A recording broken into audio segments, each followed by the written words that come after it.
What's up guys, it's Will back again, but sadly not with a review. Today's a channel update kind of video, and not the good kind. We got not one, but two more copyright claims, so yeah, let the good times roll, I guess. In all seriousness though, I've actually been meaning to make a video updating you guys on the second copyright claim this channel has gotten over the course of like 5 months, and that was actually a claim created by Fox on my Assassin's Creed trailer review video that I posted way back on May 13th of this year. This was actually the third serious entertainment review video that I ever posted, and like I said, this video was posted on the 13th of May, and the claim was filed against me around the 1st of September. I don't actually have the email anymore to verify the date, but I do know that Fox reviewed my dispute and responded on September 6th that their claim was still valid. And then on September 30th, I got another copyright claim on my The Legend of Tarzan movie review, this time from MC for Warner Bros, who actually have made 2 claims on my videos now. They claimed my Interstellar movie review back on July 20th, just 7 days after it was originally posted on July 13th, and that one was actually the only one where a claim actually put viewing restrictions on one of my videos,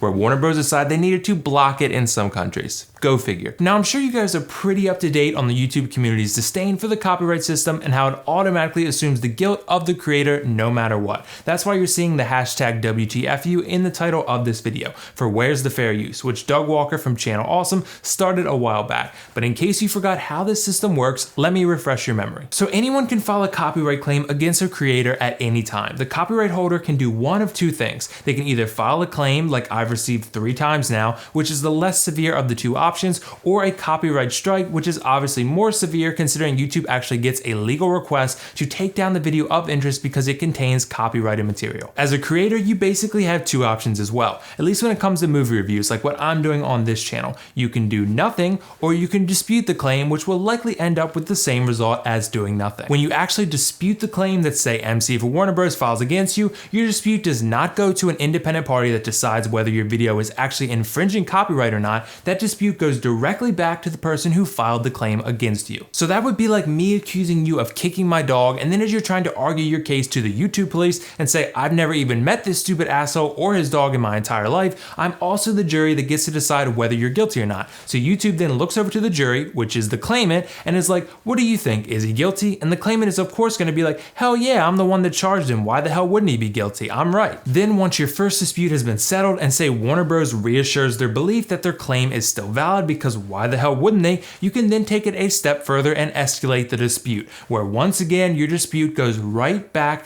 to the person that filed the damn claim. But this time, if you lose, you get a strike on your channel. 3 strikes and your channel is gone forever. So anyone with any sense can see how ridiculously flawed this system is. And even if you're new to this channel, you know that none of my videos are infringing on copyright law whatsoever. Let's take a moment to also refresh ourselves on what fair use actually is, because it's a very important concept to be considered here. This comes directly from the US government copyright website, by the way. Fair use is a legal doctrine that promotes freedom of expression by permitting the unlicensed use of copyright protected works in certain circumstances. Section 107 of the Copyright Act provides a statutory framework for determining whether something is a fair use and identifies certain types of uses such as criticism, comment, news reporting, teaching, scholarship, and research as examples of activities that may qualify as fair use. Now, something else to be considered when it comes to fair use is the amount of copyrighted content you use, which is definitely a key factor. But if you watch any of my review videos, you know that I use short clips that are rearranged from the trailers themselves,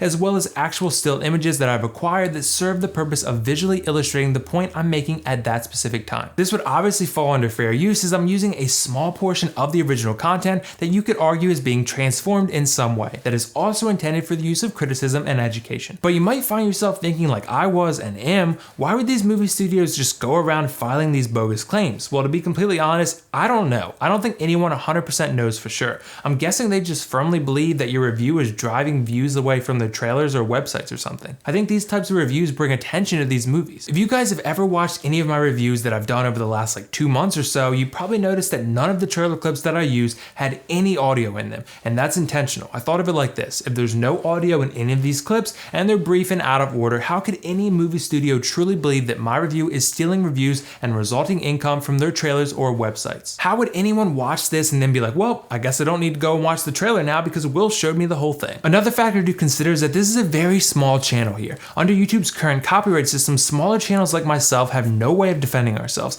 I have no network to help fight my battles, and obviously I don't have hundreds of thousands of subscribers that could help me give these studios bad publicity and potentially stop them from doing this. This isn't to say bigger channels don't get copyright claims, because they definitely do, but smaller YouTubers like myself are basically screwed and at the mercy of these big studios. So hopefully we don't have to deal with too many more of these ridiculous claims in the near future, but I'm sure we will until this system is overhauled, because studios face no repercussions for false claims. Regardless though, I'm gonna be here making review videos the exact same way, not only because I love doing it, but because I love interacting with each and every one of you guys, and of course I feel like what I do is legal. I just wanted to say thanks again for your continued support, and tomorrow I'll be back with a review of Miss Peregrine's Home for Peculiar Children. Stay tuned for that, and I will see you guys soon. Thank you for listening.